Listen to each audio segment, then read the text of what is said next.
My name is Brenda and I'm an addict.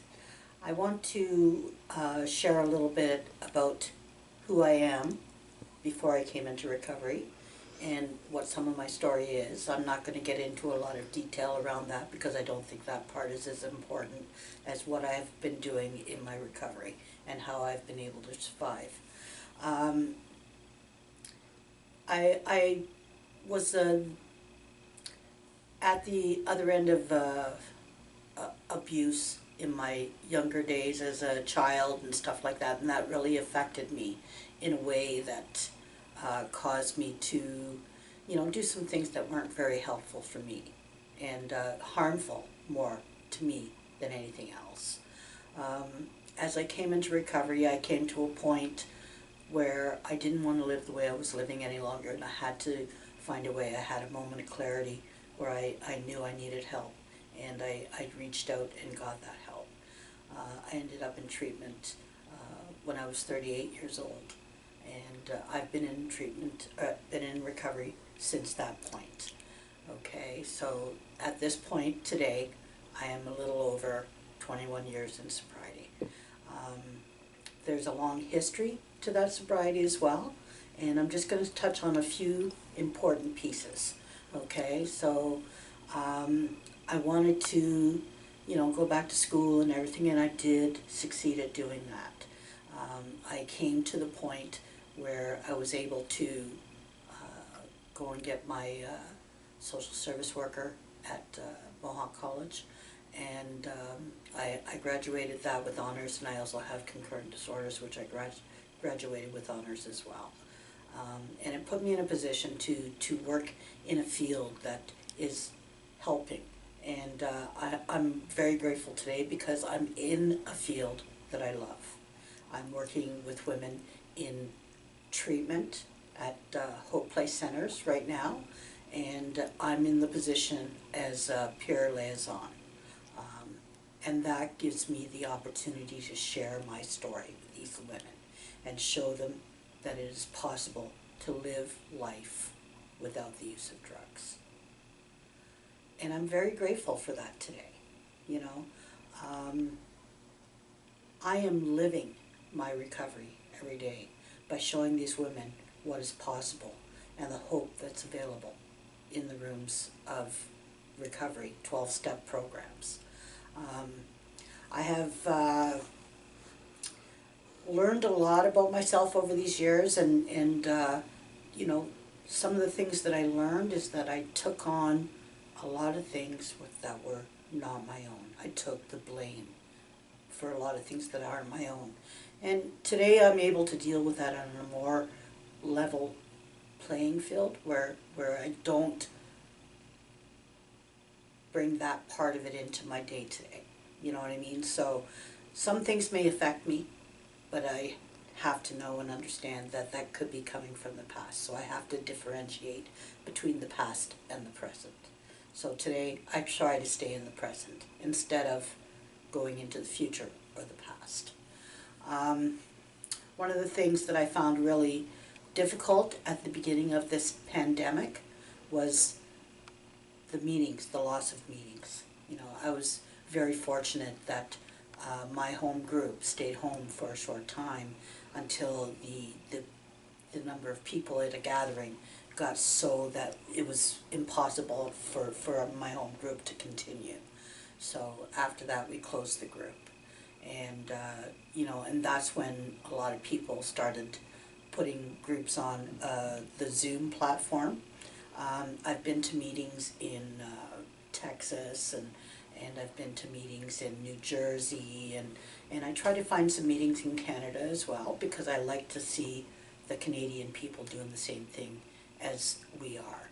I also have a group of women that I see weekly as part of my sponsorship family, and the support of these women are, I don't know how to explain it, because these women are always here for me and is part of what keeps me working on my recovery.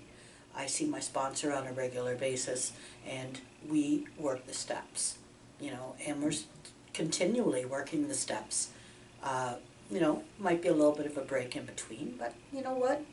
Sometimes talking to somebody who knows you better than you know yourself is the best person to talk to, because they're going to be able to help you to decipher what you're going through if you can't figure it out for yourself. And that's what I found with my sponsor. You know what I mean? Like the knowledge and the ability to read between the lines is something that I really value, because sometimes I'm my worst enemy, and I always tend to make it bigger than what it is, you know, and sometimes I have a hard time recognizing what I need to do, and I still need help, and I still continue to ask for that help today, because I can't do this alone.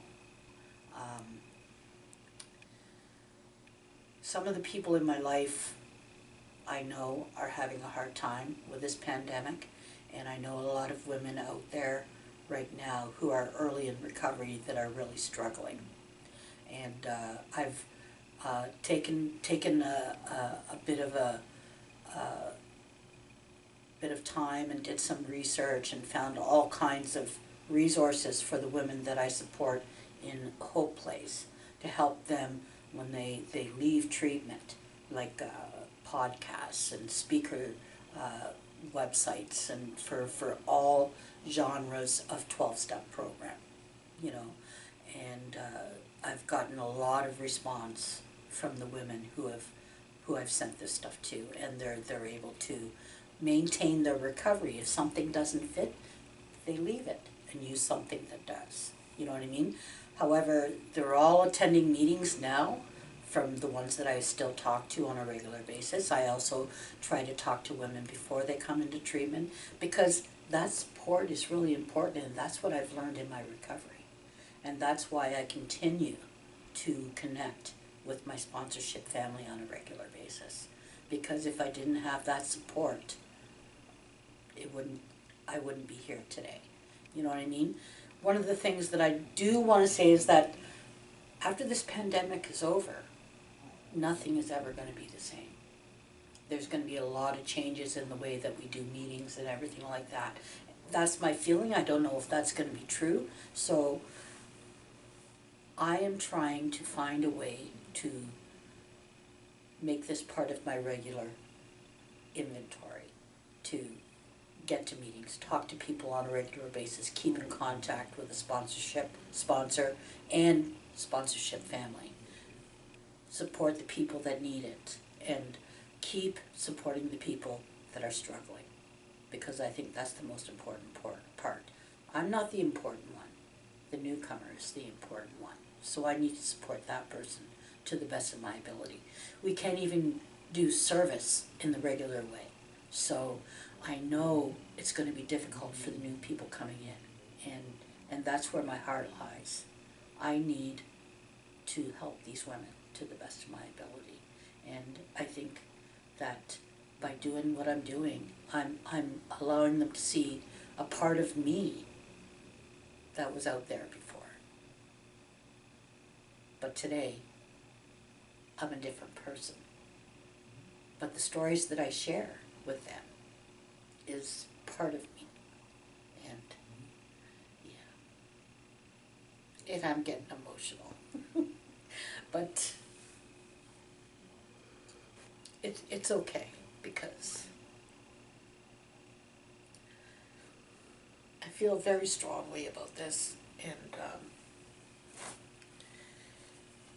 I want to continue doing what I'm doing, because it's that important to me.